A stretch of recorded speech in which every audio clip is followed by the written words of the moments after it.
Let's go! The college football playoff is here, and in the matchup of 2 versus 3, an old adage will be put to the test. If defense does in fact win championships, then these two are true contenders. The men of Michigan, 7 years of growing doubt, sparking a goal realized, with head coach Jim Harbaugh finally slaying the dragon that stood between his team and the college football playoff. Where there's a will, there's a way, and the will was very strong with our team. But with one beast beaten, another animal awaits. A Georgia Bulldogs team that led the country in defense, surrendering less than a touchdown per game throughout the regular season. But that mettle recently tested by a rival of their own. They didn't do any damage. No, what it did is reinvigorated our energy. The beauty of this game, who you were is not who you are. So who are you gonna be? Two proud programs, both trying to elevate to an elite air reserved for the game's best. It's time to punch a ticket or pack your bags as we get set for the CFB semis.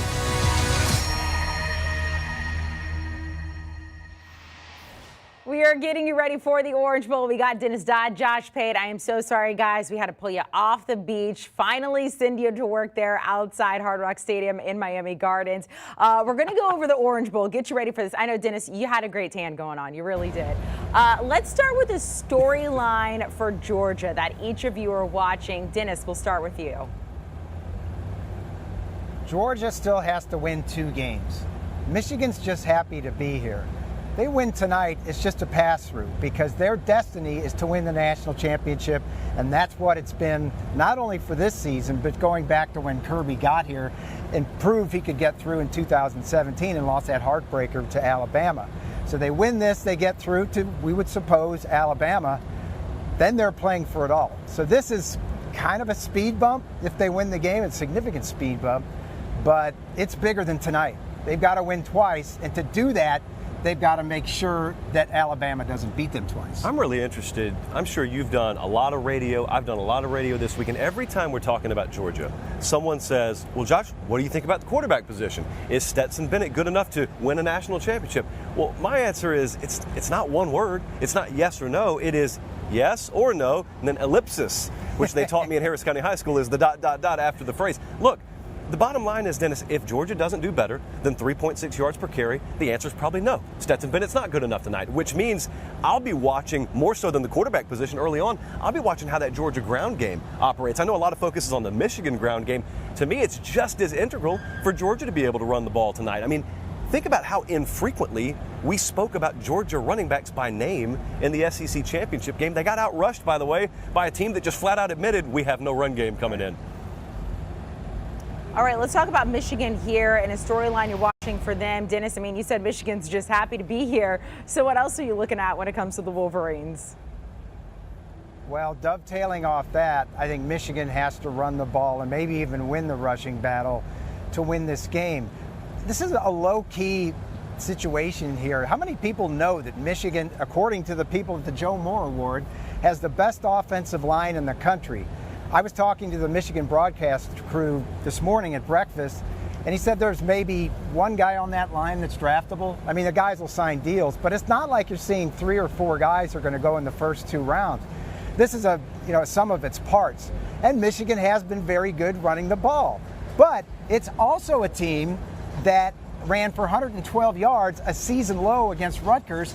The next week, a little bit more palatable, 112 yards against Wisconsin, who we know plays quality defense.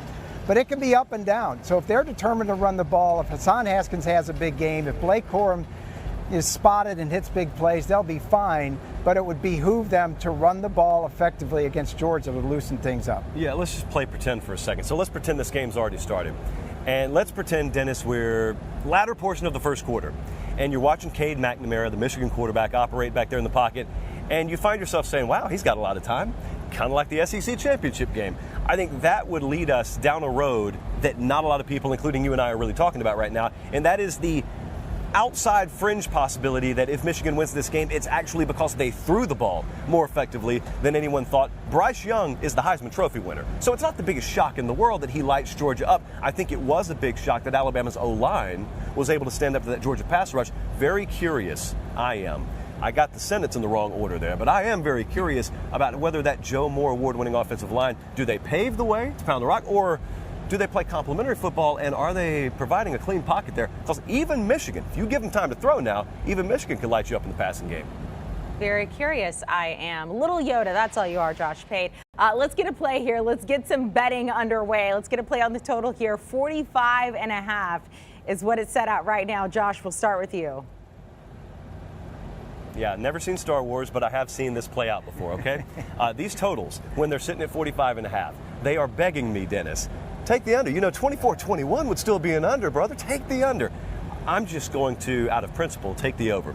But I've been listening to you all week, and I have really found no flaw in this thinking. There is no elite quarterback here. There's no elite receiver. So absent the game-breaking potential out wide on the perimeter, I just think 7.5 points is a gift. And I think Michigan, if I think you've got a shot to win the game outright, and you're giving me 7.5 points with that live dog, I'm going to take Michigan, and somehow it goes over. Yeah, I agree. 7.5 is way too much. A lot of recency bias. Well, not recency bias. I think Las Vegas measured the entire season, not what Georgia looks like right now to get to the 7.5. Yeah, they may cover, but this weather, here's a little tip for the bettors out there. This is Columbia, South Carolina in September. This is Tuscaloosa in September. It's 84, 86 degrees.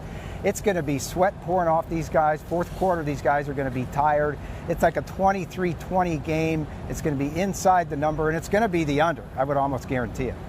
Yeah, and humidity right now, 71%, as I'm sure you guys are feeling it out there. The total's interesting, but not as interesting as a play against the spread here. When it comes to both of you, Georgia favored by 7.5. Dennis, we'll start with you.